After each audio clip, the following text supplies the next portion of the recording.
The ivory-billed woodpecker is one of the most celebrated birds in U.S. history, a bird that, since pre-colonial times, has been an American superstar. Even though it's been presumed extinct for 60 years, thousands of birdwatchers never gave up searching for what they call the Lord God bird. So earlier this year, when it was disclosed that one ivory-billed woodpecker had been spotted in Arkansas, the reaction was extraordinary. You would have thought that a dinosaur had risen from the dead or that Elvis had returned. The ivory-bill's resurrection is an amazing story, not just about the bird, but the people who are obsessed with it. It's also a story involving extraordinary luck, secrecy, millions of dollars, and months of searching a forest in eastern Arkansas looking for a flying needle in a haystack. They call this the Big Woods, some 500,000 acres in Arkansas. It's what's left of a forest that once covered 24 million acres and stretched from Memphis, Tennessee to Little Rock. The spectacular swamps and hardwood forests of the South were once home to the ivory-billed woodpecker. Stories about the ivory-billed woodpecker go back to the days when only Native Americans were here. Some saw its skull as a symbol of power, the feathers as objects of beauty. In Victorian times, women prized those feathers for their hats. By the beginning of the last century, the bird had been nearly hunted to extinction. It was said to be so beautiful that when people saw it, they said, "Lord God, what a bird." The name stuck. The Lord God bird was the largest woodpecker in America, but for more than a half a century, about the only way you could see one was stuffed. It's a huge black woodpecker, basically, with lightning bolts of white down the back and a huge patch of white on the wings. John Fitzpatrick is the head of the Lab of Ornithology at Cornell University and one of this country's leading authorities on birds. Does it have a distinctive sound? It does, actually. It has a sound that's been likened to a tin horn. It's a eek, eek, eek, eek. The first recording of that sound was made back in 1935 in Louisiana by a team of scientists from Cornell. They also filmed the first pictures of the bird. At the time, the Lord God bird was already on the verge of extinction. In the following decade, logging reduced its last known habitat to thousands of stumps. This has been the symbol of what we did wrong. The complete annihilation of one of America's most treasured and spectacular pieces of land. We cut it all. By the 1940s, the ivory-billed woodpecker was presumed extinct. Ivory-bills are extinct. They've been extinct my entire life. At least that's what Gene Sparling thought. In February 2004, Sparling, an outdoorsman from Hot Springs, Arkansas, went kayaking in the Big Woods. He took us close to the spot where he saw something he'll never forget. A large woodpecker flew into the channel from above the canopy. He was headed straight towards me. Sparling considered that it might be the smaller woodpecker that's common around here called the pileated, but he ruled that out. I realized that if it was not a pileated, the only other alternative was for it to be an ivory bill. Sparling made a veiled reference to his sighting on the internet, and he got a response right away. We came down, just a few days later, as quick as we could get out of town.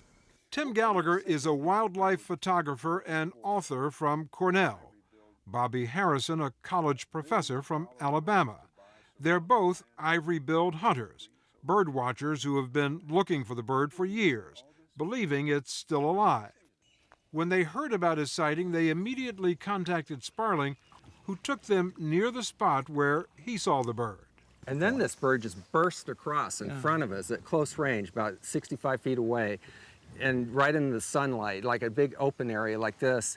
And it was just, I dropped my paddle and almost fell out of the canoe. It was like getting slapped in the face or something. It turned on edge. We had a complete view of the back and both wings. So at first you didn't think, this is an ivory-bill? At that point, we both immediately knew what we were looking at. We've been at this for 30 years. When it came out in front of us like that and we're just knocked back for it, I said something like, look at all the white on its wings, and then we just go, Ivory-Billed. And this bird was swinging up to land on the tree, and it goes, whoa. So we're scrambling along over fallen logs and branches. I got tears in my eyes. Right. And Tears in your eyes? Oh, eyes? yeah. Oh, this is... We just saw an ivory-bill together, the first people in over 60 years to see a bird together. As soon as Fitzpatrick was told of the sighting, he mapped out a search and strictly limited information about it. Why did you need to keep it so quiet? As I put it to the small group of people who'd heard about the story, if we just let this out right now, it's going to be Coney Island down there. Fitzpatrick feared that announcing the discovery would attract bird watchers from all over. Yeah, we're looking at the same one, Linda. Bird watching has become an American phenomenon. The U.S. Fish and Wildlife Service says it's the fastest growing recreational activity in the country. Here goes the thrasher. According to the government, 50 million Americans are bird watchers. The Archilochus versus Calypti, ruby-throated, and Annas. Thousands of people pack conventions and attend lectures on birding. The D1 with the 50 millimeter on the zoom eyepiece. Sales of birdwatching paraphernalia are up. There you go. From cameras and binoculars to high-tech digital field guides to books, making birdwatching a multi-billion-dollar industry in part because of this bird. The Ivory-Billed Woodpecker was reportedly sighted in a federal wildlife refuge 120 miles long in eastern Arkansas. It's one of the most exotic and inhospitable environments in America. A vast primordial ooze, a place so wild that the Big Woods has been called this country's Amazon. Well, look at this, will you? Yeah, it is absolutely spectacular. It's home to 265 different species of birds, nearly a third of all the species that live in the U.S., and to a fantastic potpourri of wildlife, including cottonmouths, one of the deadliest snakes in America. Welcome to Arkansas. Good morning. A few weeks after the initial sighting, field biologists were recruited to spend 5 months in the Big Woods searching for something, but they weren't told it was the ivory-billed until they agreed to keep it secret. Scott Simon heads the Arkansas branch of the Nature Conservancy, which has helped preserve the forest where the ivory-billed was sighted. The Conservancy's job was to raise the money for the search without telling prospective donors what they were giving it for, unless they also agreed to keep it secret. And that's the amazing part about this. I mean, a few people provided millions of dollars in private support for this without even confirmation of the bird because, they so much were enamored by the story of hope. A systematic search of the swamp began in March of 2004. If you could actually come around the tree. Some of the biologists were assigned to deploy listening devices on 24 trees throughout the forest. This is Unit 11. These devices record for weeks at a time, and then the audio is sent to Cornell for analysis. Other searchers played the 1935 recording of the ivory-bill's call, and then listened for an answer. They even put out decoys trying to draw the bird out. For months, searchers spent long hours in the swamp, waiting, watching, and listening. Last winter, a crane was brought in to get a bird's eye view from above the treetops. Every day, up to 20 people went out, spending up to 14 hours in the swamp. Since they began a year and a half ago, searchers have spent 15,000 hours looking for the bird.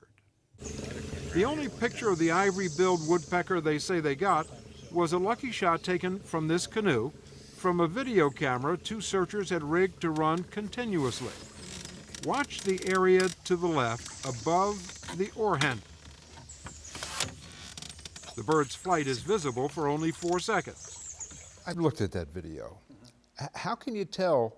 I mean, how long does it last? It's like, whoop, it's gone. It is, yeah, right. How much can you tell from that? Well, there are people who look at the video and they're basically scoffing at us saying, God, come on, it's a blurry video. What are you talking about?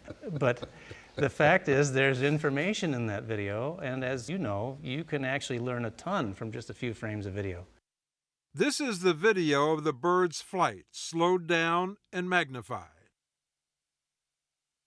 Right there, Notice how much white there is on this wing without black on the back rim. We see a black wing-tipped bird that is largely white-winged from underneath. So a big woodpecker with a lot of white at the back edge of its wings and some white in the back can only be an ivory-billed woodpecker. It lives in the Big Woods region of eastern Arkansas. Last April, 14 months after the search began and just before the news was about to leak, the searchers announced that the ivory-billed woodpecker had been rediscovered. It made the front page of newspapers all across the country. Virtually overnight, the bird became America's latest sensation. But some scientists weren't convinced that the video evidence is scientifically conclusive. So Cornell released audio evidence culled from some 18,000 hours of recordings in the Big Woods that may not be conclusive, but it believes is compelling. This is an interesting sound recorded on January 29th in Arkansas, 2005. Russ Sheriff, a researcher at the lab, played us a tape which he says bears a striking resemblance to two ivory-billed woodpeckers talking to each other.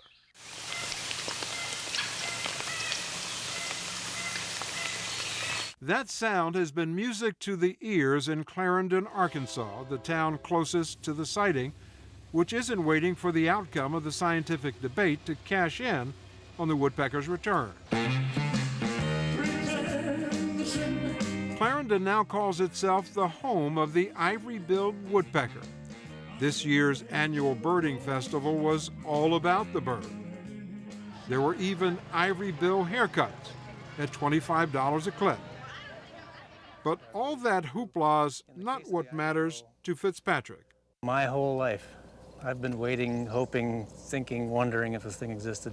Since February 2004, the ivory-billed woodpecker's existence has been confirmed. But the bird has remained elusive somewhere in the Big Woods. So far, only a handful of searchers have seen it. Fitzpatrick is not one of them. I don't really get frustrated at that. I'm right now, I'd love to see this bird. I can't lie at all. I'm so glad that other people have. I mean, I've wept at stories of people describing it. It is an extremely emotional thing, this bird. I could happily go to my grave and not see it if we could find out what's going on and save it.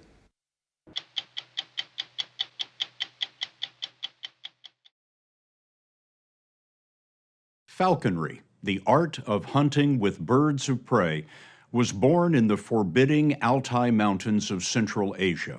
Hunters there still loft golden eagles into the sky in a partnership of man and bird that predates recorded history.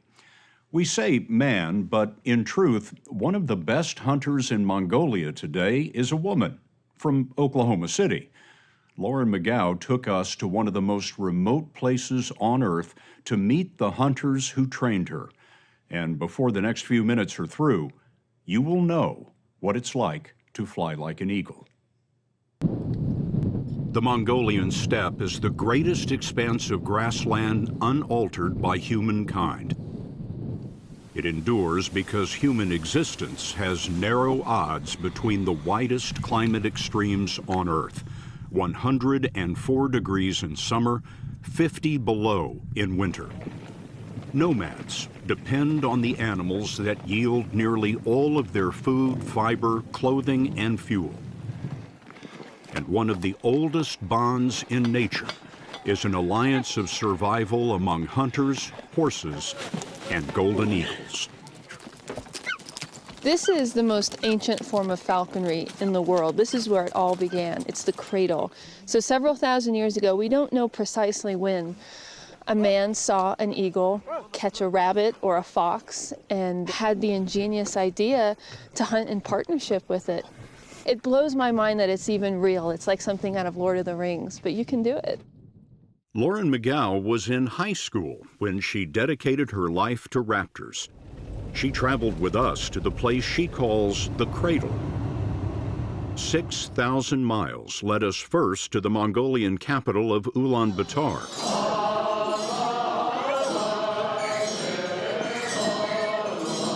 This civilization conquered the known world in the 13th century. The Mongols ranged from Asia to Europe, the largest contiguous empire of all time. From here, we flew another 800 miles to Bayan-Olgi, where Mongolia, Russia, China, and Kazakhstan meet. This was the end of the road, but not the end of our journey. We crossed the open steppe, past wild Bactrian camels with 2 humps, a vanishing species with only about 1,000 left in the world. Our destination was a camp of nomads, people who introduced Lauren McGough to the golden eagle. They hadn't seen her in 2 years. Deja! Feels like I never left. Just in a few minutes of seeing everybody. Such a magical place. Now, how did a woman from Oklahoma end up out here in Mongolia? Well, I read a book on falconry, and it's like the fire was lit. I just knew I had to do it. And as I was researching, I went to the library and I found this old book that had black and white photos of eagle hunters from Mongolia. So, you know, this beautiful shaggy horse and this man with a giant eagle and a fox pelt on his horse, and it just looked like the most incredible thing. And I thought, I have to see it, I have to do it. At the age of 17, her father, a former Air Force stealth pilot, brought her to Mongolia. Lauren returned 5 years later with funding from a Fulbright scholarship. Then she earned a PhD based on her work with the eagle hunters. These are the people that can talk to animals because they have relationships with goats, sheep, horses, camels, eagles. They have intimate knowledge of where snow leopards are and foxes are. There's no agriculture here because the land's not arable. So they've ingeniously learned to domesticate animals and then build these unique relationships with wild animals. It's a relationship that she learned from people who endure the life of 19th century ranchers. They are Kazakhs, who make up just 4% of Mongolians. They have no running water, no electricity. They survive on meat and milk and burn dung as fuel. The nomads live in clusters of a half-dozen families or so. The boys mind the flocks while the men ride in search of foxes to make furs for sub-zero survival. In all the years you've been doing this, what have you learned about these animals? A hunter named Chukan gave us an answer we never saw coming. As they said in the old times, if the horse makes your name famous in a race once a year, the eagle makes your name famous 100 times a year. If I gift to people many foxes, they will say it was Chukan who gifted us the foxes. Eagle hunting is more about your name being spread far and wide among the people. So, if eagle hunting is about the ego of men, we wondered how they saw Lauren McGough. Did you have any doubt that a woman could hunt with an eagle? Oh, he said, we've never had a female eagle hunter. Why did your brother take her in? She came from a world far away. She had her mind set on learning to hunt with the eagle. Her motivation came from deep in her heart. We just couldn't say no. When Lauren first came to Mongolia, it took her 2 weeks to catch an eagle she could call her own. How do you catch a golden eagle? Yes, so you have a dead hare that you lay out with a crow or a raven staked nearby, and you encircle it in a net. So the eagle on migration looks down and sees this hare that only a crow has possession of, and it thinks, I can easily bully that crow out of that rabbit and have a free meal to myself. So it comes in, and when it tries to grab the dead rabbit, the net enfolds around the eagle. The eagle is taught to feed at the hand of the hunter, and as long as the meals are regular, the eagles are calm, content, and come back for more. They perch on the hunter's arm with a rawhide leash called a jess tied to their legs. They train the birds with a fox pelt tugged by a rope. This is what happens when the eagle zeroes in on a fox. After the bird makes the kill, the hunters ride in, strip the pelt, and give the meat to the eagle. It's a technique well over 1,000 years old. We may not know exactly when it started, but you don't have to be here in Mongolia very long to figure out why it began. In an area as vast as this, with game so rare, it helps to have a hunting partner that can see 7 times better than a human and cover all of this at about 50 miles an hour. All right, and now this one. What is that like? The eagles were kind enough to show us. We custom built a soft rubber camera harness and learned how to fly.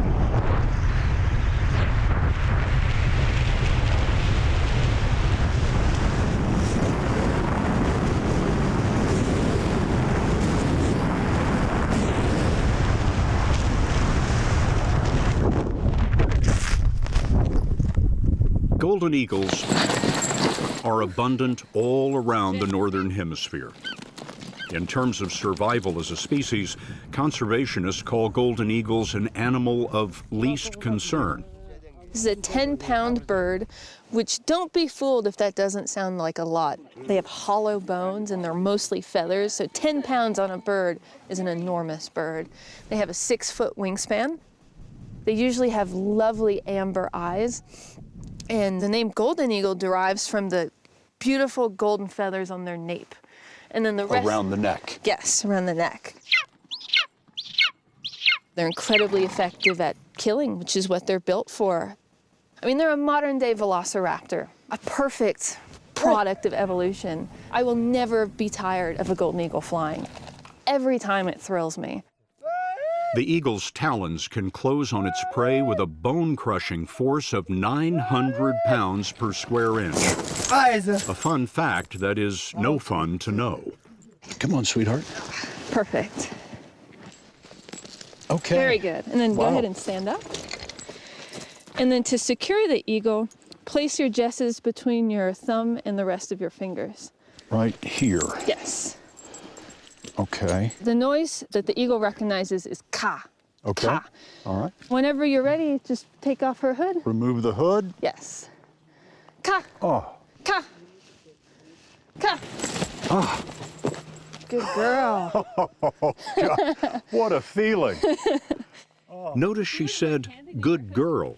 The only eagles worthy of partnership are female. They're larger, stronger, better hunters. Ironic, since the human partner is traditionally male. Of all the eagle hunters you've known, how does Lauren rate? How good is she? She's at the same level as men. She could compete with them. Lauren, now 31, is considered one of the best falconers in the world. She has brought the ancient ways to Oklahoma, where she rehabilitates raptors and trains with her own eagle, named Miles. What is the career of one of these eagles? So an eagle is trapped first year, second year, maybe third year on its migration. And then it has a time with an eagle hunter, which could be as short as a year or as long as 6, 7, 8 years. Eventually, they return that eagle back to the wild. It is part of the tradition to let them go? Yes. They firmly believe that an older eagle should be in the wild. What do you say to some people who might watch this and think that the eagles are being abused, that they shouldn't be caught? I would encourage anybody that has doubts to go out with a falconer. In this country or in the United States or anywhere, we only encourage their natural instincts. The only difference is you are right there. You have a front row seat to see this incredibly million-year-old predator-prey relationship. Do you worry that one day there will be no more eagle hunters? Жоқ. Бұл қазақтың қанына A hunter named Uni told us, no, it's an essential art that Kazakhs are born with. Since Kazakhs have come to the earth, they have been practicing this tradition. It will not disappear. Also, each of us has a young person that we teach, like this boy. It passes from generation to generation. What's at stake if this tradition is lost? This is where man first figured out that he could have a relationship with a raptor. And what a loss would it be for humanity if it was gone? We can take an individual eagle and bring it from the spectrum of wild all the way to tame and then wild again. And we get to see what they're capable of up close and in person. Man, if that understanding of eagles and animals were to leave, that's not a world I want to live in. The boy named Becca is the hope of his family's traditional world. He's learning horsemanship and falconry. And it was with Becca that we discovered the most endangered species on the steppe, the nomads themselves. There may be only 300 eagle hunters left, a rare breed of human, still speaking the language of the wild.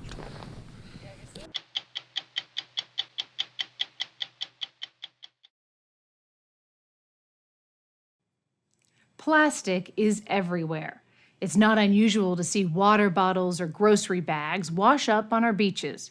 But surely if you traveled far enough away from people and cities, you might be able to find a pristine beach untouched by the plague of plastic, right? Well, we decided to find out.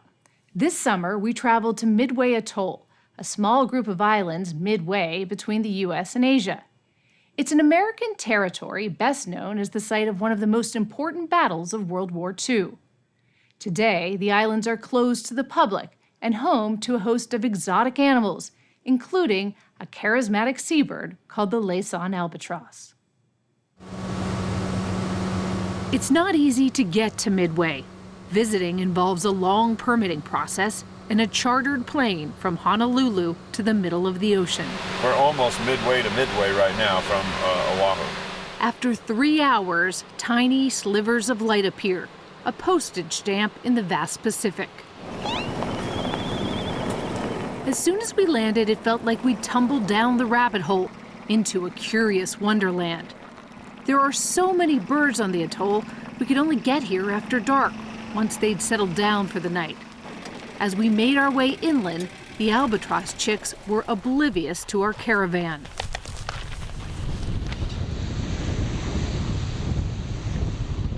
But by daybreak, it seemed like we'd found paradise, a tiny atoll surrounded by turquoise waters. Spinner dolphins patrol the coastline. Endangered monk seals and giant sea turtles bask on its white beaches. And of course, the birds. So many birds, over 1 million flapping, snapping, chattering, Laysan albatross, the largest colony anywhere in the world. And they just don't get out of the way. Some are friendlier than others, just like people. Amanda Boyd works with the U.S. Fish and Wildlife Service, which oversees Midway. Every day, its beaches are the scene of small acts of courage and clumsy crash and burns. Once they're off, the albatross can spend months at sea venturing thousands of miles, but returning to the same spot and the same partner. A relationship that begins with more preening and chest pumping than a Miami nightclub. Oh my gosh, to watch them dance and as they're courtshiping. When you find a pair that has actually been together and they're in sync, it's mesmerizing. They know each other's cues and it's like art. It's beautiful, it's inspiring to watch that. Inspiring and loud. Honking lovers who are mostly ignored by their neighbors. If any place should be unspoiled, it's Midway. The atoll is blissfully isolated, off limits to the public, and protected as part of one of the largest marine reserves in the world. Jeez. So it was disturbing to see this. What are those orange and yellow things? Harbor booms. Kevin O'Brien oversees marine debris removal in the region for the National Oceanographic and Atmospheric Administration. Hundreds of tons of plastic have been retrieved from Midway in the last 2 decades. He showed us this year's pile, a veritable department store of discarded debris. Here, an intact CRTV screen. A whole screen? Yeah. Oh, look at this. So you've got enough things you can sort it, I guess. Yeah. Toothbrushes. We find an incredible amount of toothbrushes. Tires. These can be dangerous because the young monk seals often will get curious and stick their snout into these eel cones. Sometimes we'll find jugs full of chemicals with the lids still on, which we have to treat pretty carefully because we're never sure what's in it. You know, the label's gone. And we found car bumpers, motorcycle helmets, firemen's helmets, golf clubs, bowling balls. All this trash ends up here because Midway sits at the edge of the Great Pacific Garbage Patch, a vast ocean whirlpool that draws in plastic from coastlines around the world. Kevin O'Brien has been coming to Midway for a decade to survey and retrieve the debris. This is some of what he hauled away last month. These nets are almost always made of some sort of plastic. Once they've been weathered in the environment, they can become very brittle. Whoa. And can easily break down into microplastics. So this looks like it's breaking apart and going away. Right. But it's not. But it's not.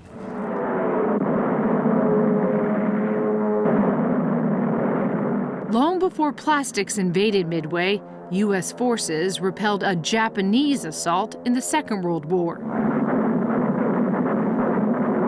The Japanese had hoped to use the islands as a bridge to the mainland. The American victory there in 1942 was a turning point.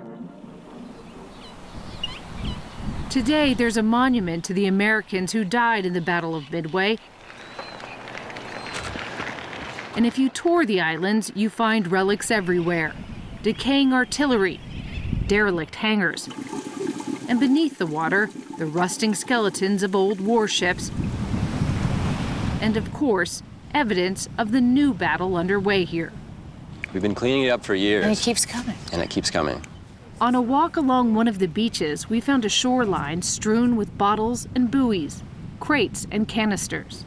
Is this a problem that's unique to these islands? It's really not. There are beaches like this all over the world. What is unique about Midway is that none of this plastic you see on the beaches here originates here. It's a problem that doesn't know borders. I think a lot of people see this on their beaches, and it kind of looks like sea glass at first. Yeah, it looks like a mosaic. It's really colorful, actually kind of beautiful. Yeah, but what is it really? But a lot of this is really plastics, you know, and we can sift it here and see what we come up with. Little pieces. Sure. This is a bottle cap, you can see. And what's the harm with this? Are fish eating this? Yeah, and the smaller the piece of plastic, and the smaller the animal that can consume it. Do we know that they definitely have effects on fish?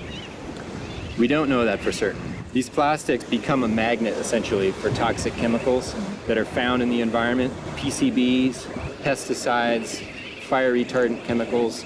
And so the longer a piece of plastic stays in the environment, the more toxic it becomes. Studies have found these microplastics in everything from supermarket seafood to drinking water. But scientists don't yet know what all that means for our health.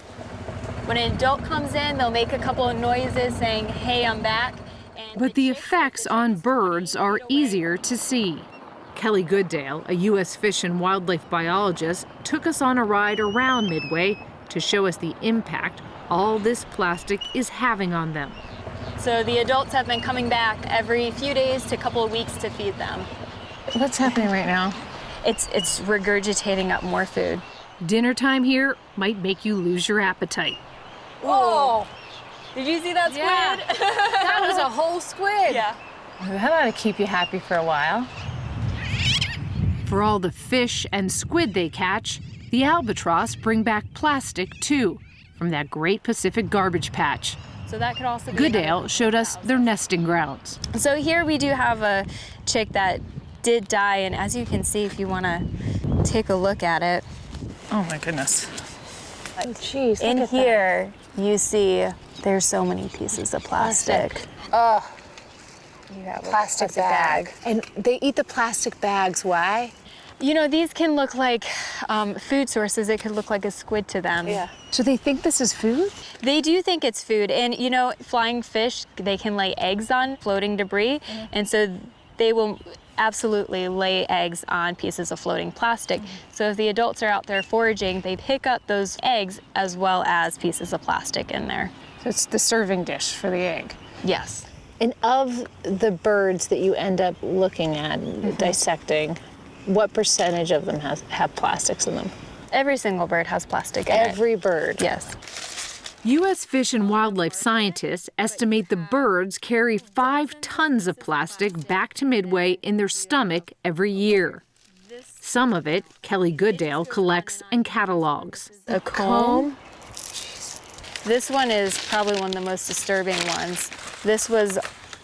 Oh my goodness. You have bottle caps in here. This looks like trash from a drugstore. It pretty much is. Okay, all of this was inside one bird? Yes. Parts of this atoll can look like the site of a disaster. And while Goodale says it's impossible to pinpoint the cause of death in every case, there's no question plastic can be fatal to these birds, either by filling up their stomachs and leaving little room for food, or by tearing up their insides.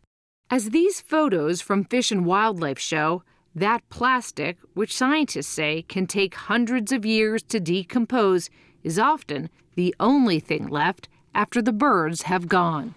Everyone, no matter where you live, has a role in this problem.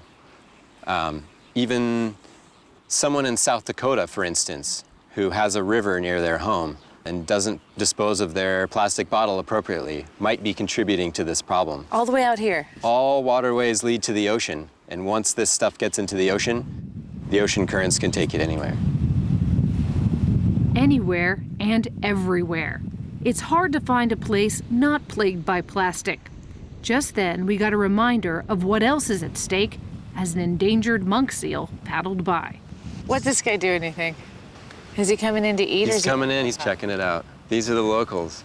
And whether or not you care about all these incredible species that live up here in this very remote place, it doesn't necessarily matter because there are so many other things that rely on the ocean. People rely on the ocean for their livelihood, fishermen. People rely on the ocean for recreation, tourism.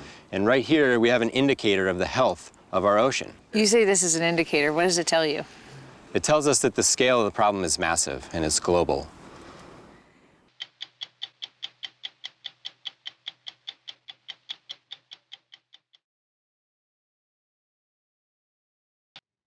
There have always been conspiracy theories. The moon landings were fake, Elvis is alive, Paul is dead. But as disinformation has sprouted across the internet, more malicious conspiracy theories have entered our homes, workplaces, and even the halls of Congress. So you might not be surprised to learn that more than 1 million people have become followers of a conspiracy theory that birds aren't real. That's right. The birds you think you see flying in the sky are actually government surveillance drones. Sound insane? It's meant to. The Birds Aren't Real movement is thankfully pure satire, intended to mirror some of the absurdity that's taken flight across the country. Are you ready to march? Are you ready to march? That is Peter McIndoe, the founder of Birds Aren't Real, falling over himself to lead a flock of his followers into a frenzy on the streets of Hollywood. Birds aren't real! Fortunately, this rally, like most things in Hollywood, is fake. 200 self-described bird truthers, all in on the act, playfully protested the very serious-sounding bird drone surveillance crisis. If it flies, it spies! If it flies, If it flies, it spies, they chanted. birds aren't real! Then called out the mainstream media's supposed avian agenda, CNN? accusing CNN of being pro-bird. A few days later, we went along as Peter McIndoe, still in character, somberly explained to us why birds aren't real. So what do bird truthers believe? Every single bird in the sky is a robot. The United States government basically massacred 12 billion birds, beautiful living birds, using crop dusting airplanes flying over the states over the course of 40 years. And as the real birds died, the robotic drones rose. Now we live in a world where there's 12 billion robotic birds watching us every single day. Bird watching goes away! Bird watching goes away! McIndoe kept up the act. I never hear anyone asking, hey, why don't our presidents talk? They tweet on the Bird app with their left-wing or right-wing politics, you know? I think a lot starts to unfold, and the matrix starts to shatter the more questions that you ask. What bird is most suspicious to you? Really, every bird. How do you feel about seagulls? I don't trust them. I'll tell you that. Have you ever been to the beach and you got some food left over and a seagull comes over and tries to get it? That's not because it's hungry. You know, the mainstream media wants to sell us this lie that, oh, birds are hungry. You know, when in fact, the seagulls are taking your food to bring it back to the Pentagon for DNA harvesting and testing. How do you feel about 60 Minutes? I'm surprised you've decided to sit here with us. I'm not going to go on news shows, but shows about, you know, clocks and time, I'm okay with sharing my information with, and I understand this isn't anything like the media, so thanks for having me on your clock show. With that, he finally broke character, and we met the real Peter McIndoe. You're the person that I've been hearing about but haven't seen. Okay, great. Well, it's wonderful to meet you. Yeah, nice to meet you too. Welcome to Bird History. McIndoe, the 24-year-old college dropout behind Birds Aren't Real, is fortunately nothing like the megaphone-carrying character under the cowboy hat. Who will save us? He told us it's all a parody, and it spread to billboards, bumper stickers, and popped up at halftime during the NCAA Men's Basketball National Championship game last month. What's the purpose of all of this? So it's taking this concept of misinformation and almost building a little safe space to come together within it and laugh at it rather than be scared by it, and accept the lunacy of it all and be a bird truther for a moment in time when everything's so crazy. The vision was creating something that reflected the absurdity through the eyes of the most confused archetype. People, when they make fun of me, don't realize people also made fun of the founding fathers, you know, before they stormed the British gates and took over. The humor is meant to be apolitical. McIndoe's co-conspirators, Claire Cronus, Cameron Kasky, and Connor Gatos, say it's become an outlet for a generation that's been surrounded by conspiracy theories. It's an opportunity for, I think, our generation to laugh, to make fun, to kind of be like, look, here's like a laundry list of things that haven't come true. You've been lying to us, so we're gonna lie to you back, and we're gonna do it in a way that really is funny. Is there any danger of adding to the noise? Always. We want to make sure we're not using language that actually harmful and hateful conspiracy theories use to target people. Cameron Kasky would know. Well, I've been targeted, doxxed, and harassed by QAnon before. We're the mass shooting generation. We first met Kasky in 2018 after he survived the horrific shooting at his Parkland, Florida high school, where 14 classmates and 3 teachers were murdered. Welcome to the revolution. Kasky helped create March for Our Lives, an organization that calls for stronger gun laws. My friends and I were called crisis actors, and, you know, I kind of had this strange perspective on conspiracy theories because the internet was telling me that my father and grandfather were child traffickers because they're adoption lawyers. Isn't there part of this that's just saying simply, look at all these conspiracy theories, they're ridiculous, and we're going to be ridiculous so you understand that this is ridiculous? That's the idea. Fighting lunacy with lunacy. Fighting lunacy with lunacy. Yeah. McIndoe's been rebelling since his days growing up in a small town in Arkansas. I grew up in a really fundamentalist community that was like hyper-conservative. Were conspiracy theories a part of the community? Oh, I mean, embedded in the community. Really? Yeah. Were you in trouble a lot? Yeah, I mean, it was just because I had spent most of my time in those communities arguing with people.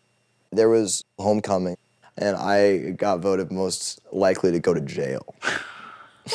Not even kidding. Most likely to go to jail, Peter McIndoe. McIndoe stayed out of jail and enrolled at the University of Arkansas with no intent to hatch birds aren't real. The idea was an accident. The day after President Trump's inauguration in 2017, McIndoe was hanging out with friends in Memphis on the roof of a building when they heard demonstrators in the streets below.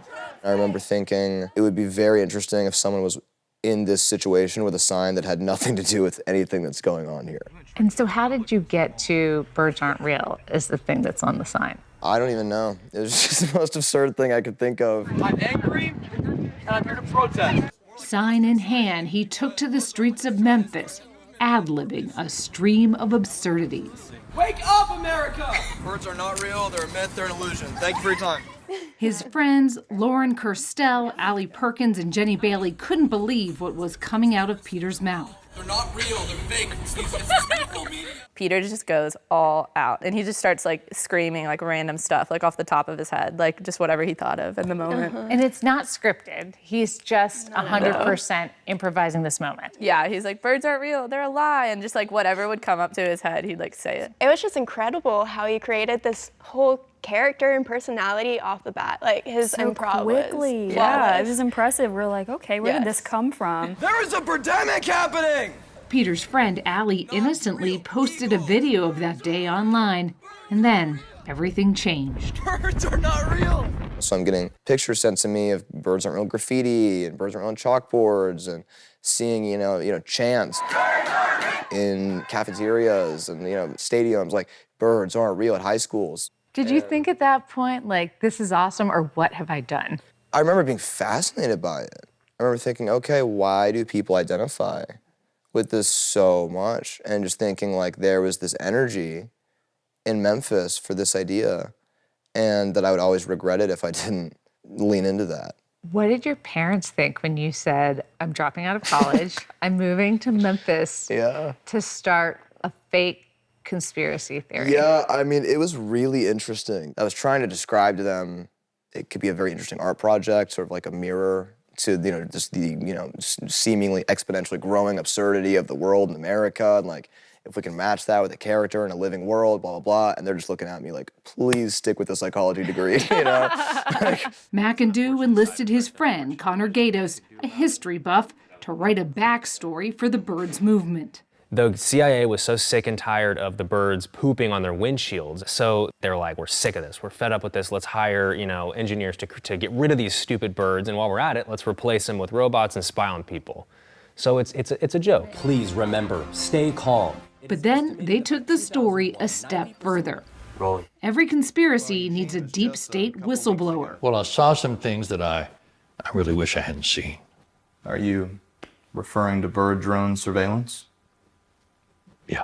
McIndoe invented and interviewed a character called Eugene Price. Price is supposed to be a former CIA officer who buried evidence of the bird genocide and the rise of the drones. When you were hiring an actor to play Eugene Price, what were you looking for in that actor? The oldest man I could find.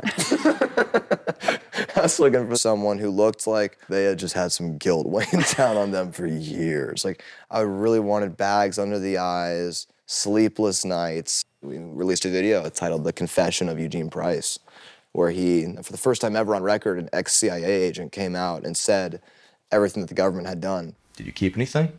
No. That video got over 10 million views on TikTok. Are there people who believe that birds aren't real? I've ironically met people who go, oh, I know, and they'll act like they've already known. That birds aren't real? Yeah, they'll be like, oh, I know what's going on. The CIA, they've been doing that. But the gag is apparent for all to see in McIndoe's beat-up van that he bought for $2,000. This is our chariot. Wow. This is our loyal Duchess. Takes us wherever we need to go. Super understated, right? Yeah, it's a little low-key, Black and white and crazy all over, it's a mobile manifesto calling pigeons liars and claiming birds charge on power lines.